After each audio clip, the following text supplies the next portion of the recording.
Pixel 2 XL are finally here, and there is a lot going on in these two phones. After all, they pack some major improvements to the Pixel formula and are among the first devices out there to highlight what's new and notable in Android 8 Oreo. Given how well received its predecessors were, the pressure was on to somehow further the Pixel line's reputation for Android excellence. Well, Google did just that. Mostly.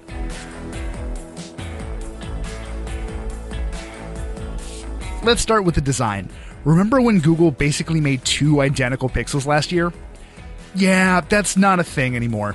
The smaller Pixel 2 features a 5-inch AMOLED screen, while the Pixel 2 XL has a 6-inch POLED panel that stretches across almost all of the phone's face.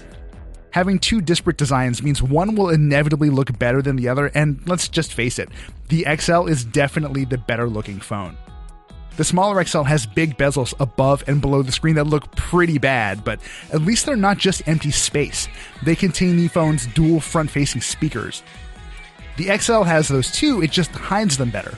Obviously, not everyone is a fan of bezel-less phone designs, but the smaller Pixel just looks a little dated by comparison. Actually, let's take a moment to dig into those screens a little more. Despite running at 1080p, I actually kind of prefer the smaller Pixel's display. Its colors are just a little more vivid out of the box. The XL screen, meanwhile, features colors that are a little more drab because Google wanted the display tune to look more natural. That's not a deal breaker for me, especially since the screen's wide color gamut support means certain apps will be able to produce punchier visuals, but it's definitely something to keep in mind. Less pleasant is the blue tint that appears on the screen when you look at it from an angle. Since your phone is going to be smack in front of your face most of the time, it'll be a non-issue for some people. Still, I just cannot unsee it.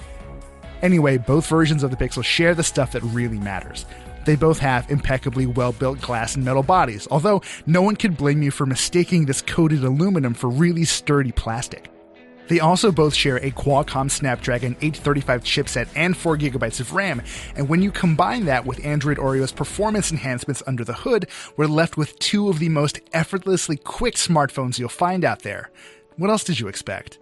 The Pixels also have either 64 or 128GB of storage, an eSIM, IP67 water resistance, pressure-sensitive sides, and more. Whew. The flip side is that both phones also share one lousy trait. Neither of them have headphone jacks. The most obvious difference aside from their looks are the batteries. The smaller Pixel 2 packs an unremovable 2700 mAh battery, which was still more than enough to get me through a full day and then some. The Pixel 2 XL's larger 3520 mAh battery is much better though. It routinely lasted for at least a day and a half of nearly constant use, and I could have easily gotten 2 days out of it had I actually bothered to put the phone down for a while. Really though, what makes a Pixel is the software. The Pixel 2 and XL both run Android 8.0 Oreo, and I'm working on a full review, so let's just stick to the high-level stuff for now. Android now looks a little cleaner than before thanks to a little bit of plastic surgery. Just check this streamlined settings app if you don't believe me. Oreo's notifications have been revamped too, which gives you greater control over what notifications can get your attention and how they're displayed in the redesigned notification shade. Apps also have notification dots to let you know when something new is rolled in, but there's no anxiety-inducing number here. Most of Oreo's biggest changes are totally under the hood though. You can't see Project Treble for instance, but it's meant to make Android updates faster and easier to release by keeping Android's core framework separate from all the stuff device makers like to layer on top of it. I'll dig into this stuff more in our Oreo review, but for now just know this is the most complete, polished, accessible version of Android yet.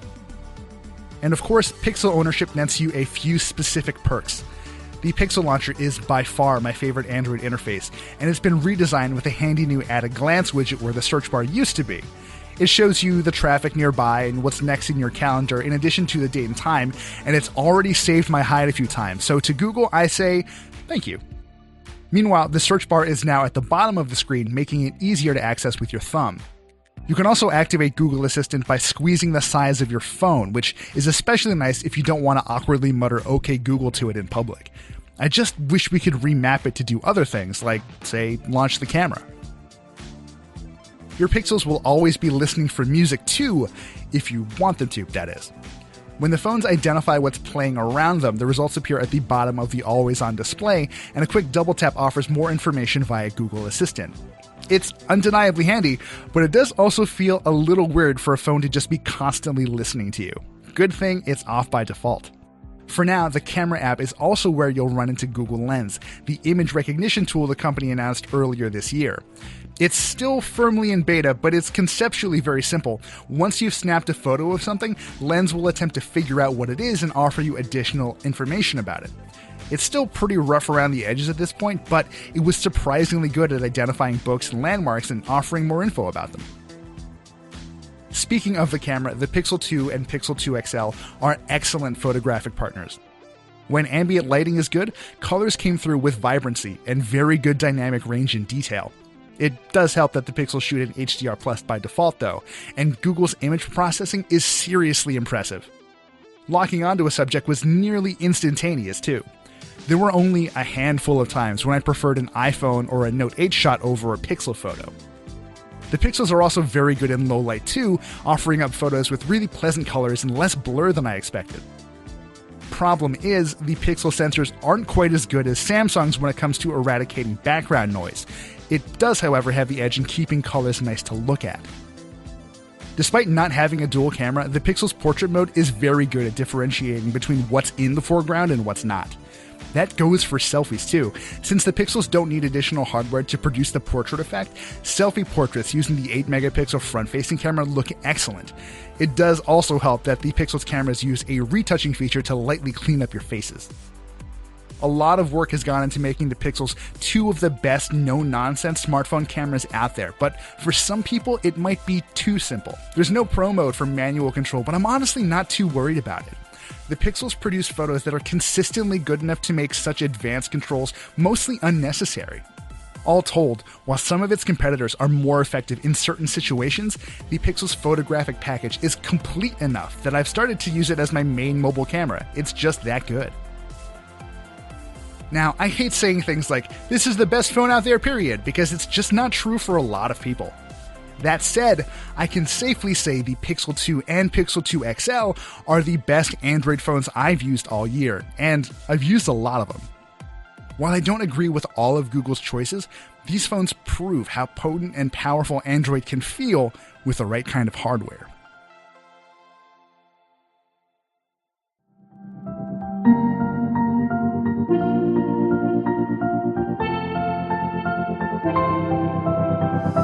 I didn't think we could fall in love, broken from the start, chained to our past.